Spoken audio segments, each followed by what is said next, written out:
جی تو آئیے عزیز طلباء اپنے سبق کا باقاعدہ آغاز کرتے ہیں۔ نصیر الدین محمد Humayun after the death of Zahiruddin Muhammad Babur, his son Nasiruddin Humayun assumed the throne.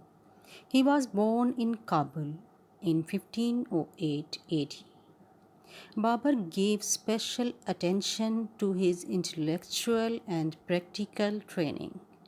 Humayun very quickly learned Turkish, Arabic, and Persian languages and literature. Then he turned towards other disciplines of knowledge. He was especially interested in mathematics and astronomy. Humayun's military career began with taking part in military expeditions along with his father. Babur appointed him the governor of Badakhshan when he was only 12 years old.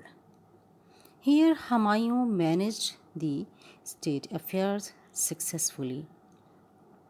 His councillors and people of Badakhshan had an important role in his accomplishment. Babur had appointed these councillors for Humayun's guidance. In the Battle of Panipat, Humayun fought composedly. After the fight, Babur sent him to Agra to take charge of treasury and other establishments. There Humayun had prohibited his soldiers from any type of killings and looting. After the Battle of Kanwaha, Humayun led a great expedition against Afghans and accomplished his tasks successfully. At this success, abstained from more conquest and returned to Badakhshan. After the death of Babur, he was enthroned in 1530 AD. Zaheer الدین بابر کی وفات کے بعد اس کا بیٹا نصیر الدین ہمایوں تخت نشین ہوا۔ 1508 میں کابل میں پیدا ہوا، فکری عملی تربیت پر خصوصی توجہ دیتا تھا۔ ہمایوں کو عربی، ترکی اور فارسی زبان پر عبور حاصل تھا۔ اس کے علاوہ اس کو علم نجوم اور فلسفے کے ساتھ بھی گہری دلچسپی تھی۔ ہمایوں نے بڑی کامیابیاں 12 سال کی عمر میں بابر کے ساتھ جب وہ مختلف مہم میں جنگوں میں بابر کے ساتھ جاتا تھا۔ پانی پت کی جنگ میں بھی ہمایوں نے بڑی جوش سے، بڑے ولولے سے، بڑی دلجمعی سے لڑا۔ جنگ کے بعد بابر نے اسے آگرہ بھیجا خزانے اور دوسری عمارات پر قبضہ کر سکے۔ ہمایوں نے اپنے سپاہیوں کو کسی قسم کے تشدد اور لوٹ مار کی ممانعت کر دی تھی۔ جنگ کنواہا کے بعد بھی ہمایوں نے افغانوں کے خلاف ایک مہم کی سربراہی کی۔ اس مہم میں اسے کامیابی ہوئی۔ اس کامیابی سے وہ مزید فتوحات کرنے کے بجائے بدخشاں واپس چلا گیا اور بابر کی وفات کے بعد 1530 میں تخت نشین ہوا۔ آفٹر دی بیٹل آف کنواہا، جیسا میں نے ابھی بتایا کہ بابر یعنی اس کے بعد ہمایوں، اس کا بابر کا جب انتقال ہوتا ہے تو ہمایوں تخت نشین ہو جاتا ہے 1530 میں۔ تو ایڈمنسٹریٹو پرابلمس کون سی جو تھیں ہمایوں کو فیس کرنا پڑیں، اس کا جائزہ لیتے ہیں۔ Treasury was almost exhausted. Babur spent all the wealth in fighting against rebels, on conquest, and for public works. Number 2. Babur was a powerful ruler, whereas Humayun was considered a weak ruler, which changed the political scene. Number 3. Babur had advised Humayun to always be good to his brothers. Accordingly, Humayun divided his kingdom into 4 parts. Mirza Kamran was assigned the governorship of Kabul and Kandahar. Other areas were entrusted to Askari and Hindal. In this divided kingdom, when Humayun was in hot waters, none of his brothers came to rescue him. یہ تو students انتظامی طور پہ ابھی آپ نے سنا کہ خزانہ تقریباً خالی تھا۔ یہ جو مسائل تھے بابر کو جو درپیش تھے، تو خزانہ خالی تھا۔ بابر کو جو خزانہ ملا تھا اس نے باغیوں کے ساتھ لڑائیوں میں، فتوحات، تعمیرات وغیرہ میں اس کو استعمال کر لیا تھا۔ بابر ایک طاقتور حکمران تھا، جبکہ ہمایوں کو ایک کمزور حکمران سمجھا جاتا تھا۔ اس لحاظ سے سیاسی سین جو تھا، سیاسی صورتحال جو تھی وہ چینج ہو گئی، تبدیل ہو گئی۔ ہمایوں کو اس کے والد نے یہ وصیت کی کہ وہ ہمیشہ اپنے بھائیوں سے نیک سلوک کرے۔ ہمایوں نے سلطنت کو 4 حصوں میں تقسیم کیا۔ اس کے بھائی مرزا کامران کابل اور قندھار کے حکمران بن گیا، اور دوسرے بھائی عسکری اور ہندال کو دیگر علاقے دے دیے۔ اس طرح سلطنت تقسیم ہو گئی۔ جب ہمایوں پر مشکل وقت پڑا تو اس کے بھائیوں نے اس کی کوئی مدد نہ کی۔ نیکسٹ ٹاپک ہے battles with Lodhis and Afghans. After Babur's death, Mahmud Lodhi the brother of Ibrahim Lodhi accelerated his activities in Oudh and Bihar. Mahmud Lodi attacked Jaunpur and expelled its governor. Humayun advanced upon Jaunpur, defeated Mahmud Lodi and forced him out to Bihar and captured Jaunpur. Humayun continued his advance and besieged Chunar, where at that time Sher Shah Suri was dominant. Humayun continued siege for 4 months but could not take the castle. Sher Shah assured him of his obedience and sent his son with 500 soldiers to Humayun. A truce was decided at Chunar. Thus Humayun lost this golden opportunity to terminate the rising power of Sher Shah Suri. Sher Shah Suri was a seasoned politician and canny military leader. He had strengthened his position in Bihar. Sher Shah tried to persuade all Afghan tribes that by uniting their power, they can turn out Humayun from the subcontinent. Afghans took his words and decided to confederate with Sher Shah. In 1531, Sher Shah was a sovereign ruler of Bihar province. On receiving this news, Humayun sent one of his companions to Jaunpur for analyzing the situation. Sher Shah treated him warmly and demonstrated his utmost loyalty by offering valuable gifts. Humayun was informed that there was no reason to worry about Sher Shah and he is still obedient to Humayun. This information allayed Humayun's concerns. After some weeks, Humayun got the news that Sher Shah had raised a siege of Gaur, the capital of Bengal. Humayun got furious on Sher Shah's move and decided to march against him. Meanwhile, Sher Shah took control of a large area. Humayun resolved to make an advance in Bengal. Humayun kept advancing without any resistance and entered Gaur in 1538 AD. Victory of Gaur was apparently a big accomplishment of Humayun, but he wasted 8 months in celebrating this capture. In the meantime, Sher Shah consolidated his position and cut down the supply line from Agra. Humayun lost communication with his capital. He immediately sent his brother Hindal to revive the supply line, but on their reaching Agra, he declared himself as king.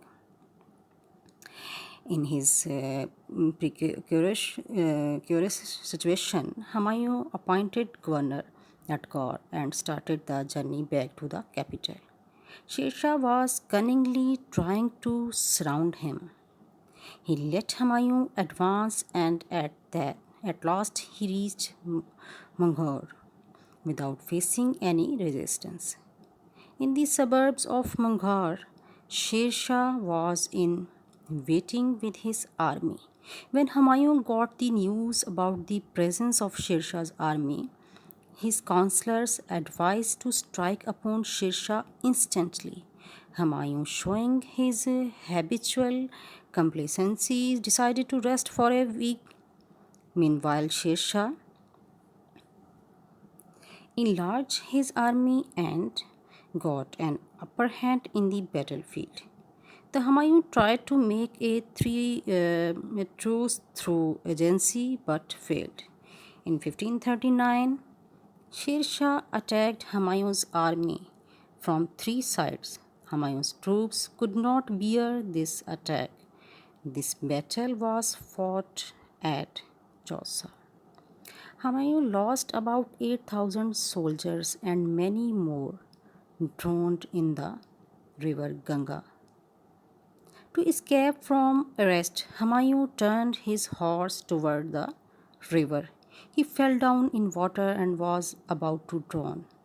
When a person named Sakka saved him. Humayun reached Agra in a very bad condition. His family was held hostage by Sher Shah. He sent them to Humayun with due honor. After winning the Battle of Chausa, Sher Shah was held in high esteem. Babar کی وفات کے بعد ابراہیم لودھی کا جو بھائی تھا محمود لودھی، اس نے اودھ بہار پہ بڑا سرگرم میں عمل ہو گیا تھا اور اس نے وہاں پہ اپنی حکومت قائم کر لی تھی. اس وقت کے جو جونپور کا مغل گورنر تھا اس کو مار بھگایا تھا. تو ہمایوں بھی جونپور کی طرف بڑھا اور محمود لودھی کو شکست دے کر بہار کی طرف بھگا دیا. اس طرح سے عزیز طلبہ بہار میں اس وقت محمود لودھی کی حکومت تھی. ہمایوں نے 4 ماہ تک ان کا محاصرہ کیا. قلعہ فتح نہ کر سکا. شیر شاہ جو تھا وہ محمود لودھی کے ساتھ مل گیا تھا. تو شیر شاہ ایک چلاک، ایک ہوشیار اور منجا ہوا سیاستدان جرنیل تھا. اس نے بہار میں اپنی پوزیشن بہت اسٹرانگ کر لی تھی. شیر شاہ نے تمام افغان قبیلوں کو یہ سمجھانے کی کوشش کی کہ اگر تم افغان متحد ہو جائیں تو ہمایوں کو برصغیر پاک و ہند سے نکالا جا سکتا ہے. اس بات کا افغانوں پر خاطر خواہ اثر ہوا اور انہوں نے شیر شاہ سوری کا ساتھ دینے کا فیصلہ کیا. تو محمود لودھی کی وفات کے بعد شیر شاہ سوری صوبہ بہار کا 1531 میں ایک خود مختار حکمران بن گیا تھا، ایک انڈیپینڈنٹ رولر بن گیا تھا. تو ہمایوں کو جب یہ اطلاعات ملیں تو اس نے اپنے ایک ساتھی کو صورتحال کا جائزہ لینے کے لیے جونپور روانہ کیا. شیر شاہ نے اس کی بڑی آؤبھگت کی، اسے قیمتی تحفے تحائف دیے اور اس طرح اس کو اپنی ساتھ ملا لیا اور اپنی وفاداری کا ثبوت دیا. ہمایوں کو جب یہ اطلاع ملی کہ شیر شاہ کی طرف سے کسی قسم کی کوئی فکر کی ضرورت نہیں ہے، وہ بدستور ہمایوں کا تابع اور فرما بردار ہے، تو ہمایوں اس بات پہ عزیز طلبہ بڑا مطمئن ہو گیا. اس کو یقین ہو گیا کہ جو ہے شیر شاہ ہے اس کے لیے کسی قسم کا خطرہ نہیں ہے. تو چند ہفتوں کے بعد ہمایوں کو اطلاع ملی کہ شیر شاہ نے بنگال کے دارالحکومت کو محاصرہ کر لیا. ہمایوں کو شیر شاہ کی اس حرکت پر بڑا غصہ آیا کہ یہ ایک دم سے اس نے چڑھائی کا فیصلہ کیوں کیا. اس دوران شیر شاہ نے بنگال کے ایک وسیع علاقے پر قبضہ کر لیا. ہمایوں نے بنگال میں پیش قدمی کا فیصلہ کیا. ہمایوں کی پیش قدمی کے پیش نظر شیر شاہ پیچھے ہٹتا گیا. ہمایوں بلا مزاحمت 1538 میں گوڑ میں داخل ہوا.